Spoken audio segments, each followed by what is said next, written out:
দেয়ালে ঠেকে গেছে পিঠ, চ্যাম্পিয়ন্স ট্রফির দলে হয়নি জায়গা।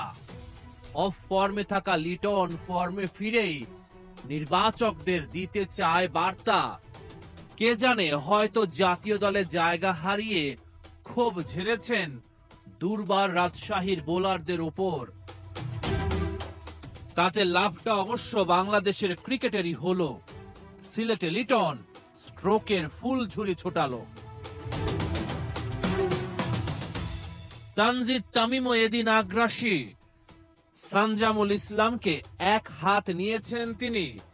ইনিংসের পঞ্চম ওভারে হাঁকালেন 2টা বাউন্ডারি আর 2টা ওভার বাউন্ডারি। টুর্নামেন্টের মাঝ পথে এসে মোমেন্টাম খুঁজে পেয়েছে ঢাকা ক্যাপিটালস। টস হেরে ব্যাটিং এ নেমে পাওয়ার প্লেতে তুলেছে বিনা উইকেটে 59। 24 বলে লিটনের 50, এক একটা ছক্কায় কেড়েছেন নির্বাচকদের দৃষ্টি। দল থেকে বাদ পড়ার কয়েক ঘন্টা পরই জাতীয় দলের দরজায় নাড়ছেন কড়া। 10 ওভার শেষে বিনা উইকেটে 115 ঢাকার বোর্ডে রাজশাহীর বোলাররা চোখে সর্ষে ফুল দেখেছে। 35 বলে তানজিদ তামিমের হাফ শতক। লিটন তামিম তৈরি করেছেন ঢাকার বড় সংগ্রহের পথ।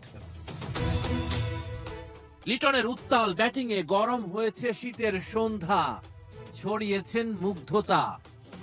একেবারে সঠিক সময়ে লিটনের ক্যারিয়ারের প্রথম টি-20 সেঞ্চুরি। 44 বলে ম্যাজিক ফিগারে তিনি। আত্মবিশ্বাসের তুঙ্গে লিটন কুমার।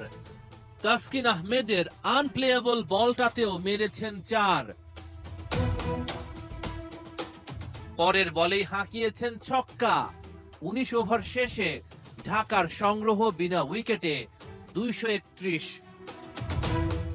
62 বলে তানজিদ তামিমের সেঞ্চুরি। লিটনের সাথে গড়েন 241 রানের রেকর্ড জুটি। 64 বলে 108 রানে আউট তামিম। উইকেটে এসে সাব্বির রহমানের ছক্কা। ইনিংসের শেষ বলে লিটনের ছক্কা। এক উইকেটে 254 রানের বিশাল সংগ্রহ গড়ে ঢাকা। বিপিএল এর ইতিহাসের সর্বোচ্চ দলীয় সংগ্রহের রেকর্ড এটা।